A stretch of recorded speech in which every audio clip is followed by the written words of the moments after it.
तेरा मुख सुहावा जियो, सहज धुन बाणी, चिर होवा देखे सारंग पानी। धन सो देस जहां तू वसिया, मेरे सज्जन मीत मुरारे जियो। ये फरमान पंचम पातशाह बानी के बोहित साहिब श्री गुरु अर्जन देव जी की रचना है। दरअसल ये एक जीव आत्मा जो उस परम आत्मा नूं मिलना लोचदी है, उसके मन की व्यथा है, उसकी मनोस्थिति है।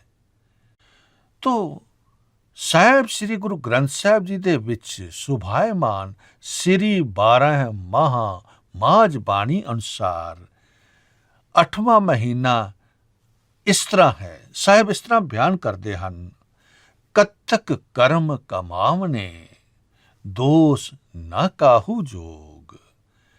कत्तक महीना श्री 12 माह अनुसार 8वां महीना है। एक ठंडी मिठी रुत वाला महीना है। सर्दी दस्तक दिंदी है इस महीने दे आरंभ होण दे नाल ही। कत्तक दे महीने दा विख्यान भी माझ राग विच है। माझ दरअसल लोक धुन विचों उपजिया राग है।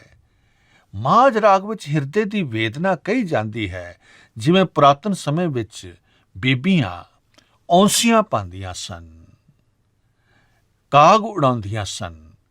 औंसियां पा के कदों मेरा प्रीतम आएगा उसका इंतजार करदियां सन।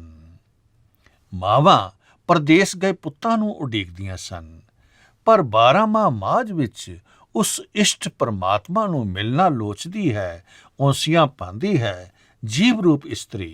तो साहिब फरमांदे हन, कत्तक कर्म कमावने, दोष ना काहू जोग। दरअसल कत्तक की है? कीते हुए कर्मां दा फल वो भोगना कत्तक है। हिंदी कैलेंडर के मुताबिक इस महीने नूं कार्तिक कहा जाता है। कार्तिक एक कृतिका नक्षत्र है, उसनूं कहा जाता है। कार्तिक वैसे महान कोश अनुसार शिव जी का पुत्र भी है, उसका नाम भी कार्तिक है। कत्तक महीना गुरमुखी विच कहा जाता है। कत्तक दे महीने अपने कीते हुए कर्मां अनुसार जो जीव इस्त्री विजोग भोगदी है, विछोड़ा भोगदी है, वो किसी नूं दोष नहीं दे सकती। कत्तक कर्म कमावने, दोष ना काहू जोग। ये ते कर्मां दा बीज है। साहिब श्री गुरु अर्जन देव जी दातार प्रभु रामकली राग विच फरमांदे हन, दोष ना दीजै काहू लोग। ऐ लोगो, किसे नूं दोष ना दिओ, दोष ना दीजै काहू लोग। जो कमावन सोई भोग। जो तुसी कर्म कमाए हन ओही ते भोग रहे हो। आपन कर्म आपे ही बंद। अपने कीते कर्मां अनुसार तुहानूं विकारां दे बंधन हन। आपन कर्म आपे ही बंध, आवन जावन माया धंध। इसे करके कीते कर्मां अनुसार आवागमन दे घेड़ विच तुसी इस धंधे दे विच पए होए हो। तो हल की लभदा है, ऐसी जानी संत जनी। संतां दी संगत करके ये बात जान लई है, प्रगास पया पूरे गुरबचनी। संतां दी संगत करके जो है ये बात ज्ञात हो गई है कि प्रभु दे बचन सुन के मन दे विच ज्ञान होंदा है, ज्ञान रूपी चानण होंदा है ते सोझी प्राप्त होंदी है। कर्मां दे बाबत साहिब श्री गुरु नानक देव जी जो आसा राग विच पट्टी बाणी है, उस विच भी फरमांदे हन, अखरां दी व्याख्या करदे हन। दद्दे अखर दी व्याख्या करदे होए फरमांदे हन, दद्दै दोष ना देऊ किसै, दोष कर्मां अपनिया। अपने कर्मां दा दोष है, किसे दा दोष नहीं है। जो मैं किया सो मैं पाया, दोष ना दीजै अवर जना। भाई जो मैं कर्म कीते सन ਉਸ ਅਨੁਸਾਰ ਫਲ ਪ੍ਰਾਪਤ ਕੀਤਾ ਹੈ, ਕਿਸੇ ਨੂੰ ਕੈਸਾ ਦੋਸ਼ ਹੈ।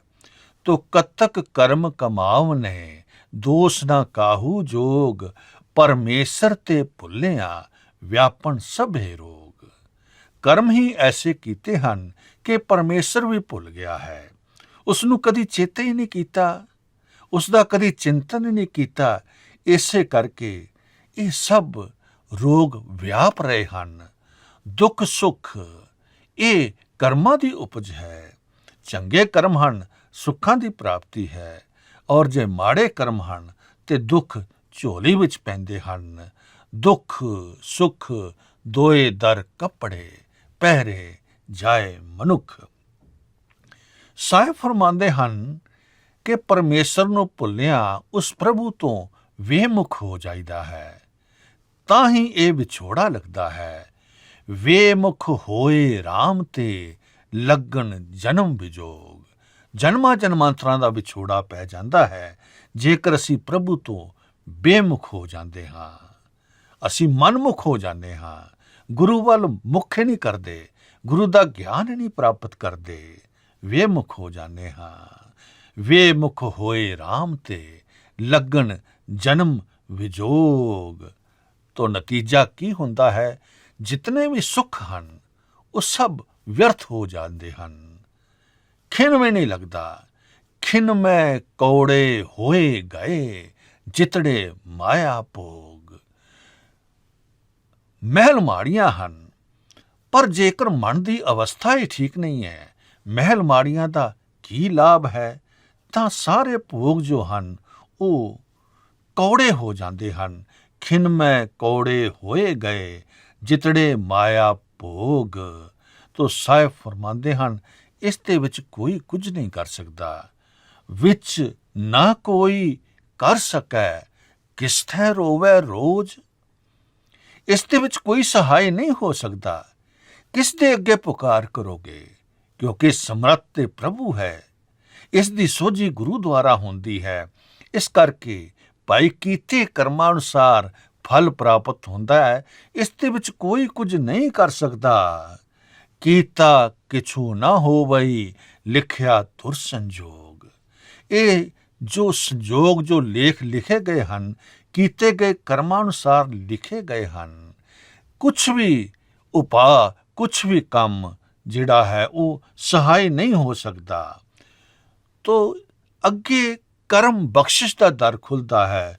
ਵਡ ਭਾਗੀ ਮੇਰਾ ਪ੍ਰਭ ਮਿਲੈ, ਤਾਂ ਉਤਰੈ ਸਭ ਵਿਯੋਗ।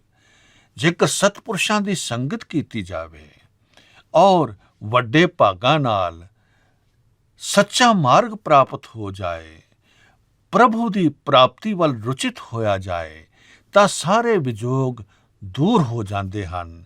ਕਿਉਂਕਿ ਸੰਜੋਗ ਵਿਜੋਗ ਦੋਏ ਕਾਰ ਚਲਾਵੈ, ਲੇਖੈ ਆਵੈ ਭਾਗ। ਇਸ ਦੇ ਵਿੱਚ ਵਿਚੋਲਾ ਪ੍ਰਭੂ ਗੁਰੂ ਨੂੰ ਦੱਸਦੇ ਹਨ ਕਿ ਗੁਰੂ ਹੀ ਵਿਚੋਲਾ ਹੈ।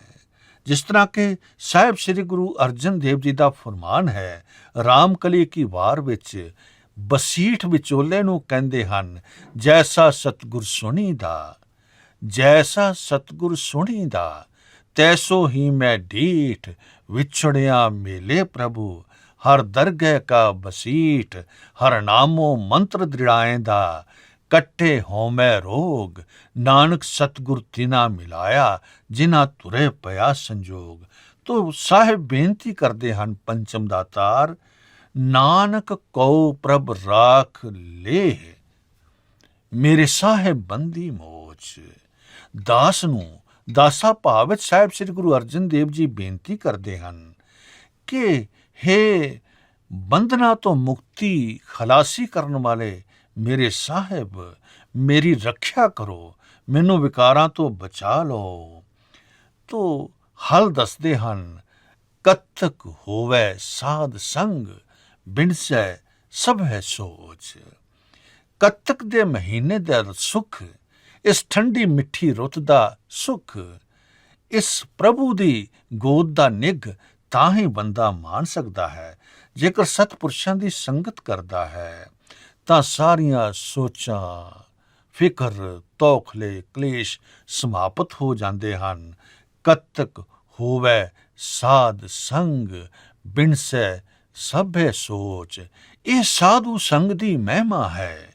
ਮਹਿਮਾ ਸਾਧੂ ਸੰਗ ਕੀ, ਸੁਨੋ ਮੇਰੇ ਮੀਤਾ। ਮੈਲ ਖੋਈ ਕੋਟ ਅਗ ਹਰੇ, ਨਿਰਮਲ ਹੋਏ ਚੀਤਾ। ਤੋ ਸਾਹਿਬ ਫਰਮਾਉਂਦੇ ਹਨ, ਮਿਲਬੈ ਕੀ ਮਹਿਮਾ ਬਰਨ ਨ ਸਾਕੋਂ, ਨਾਨਕ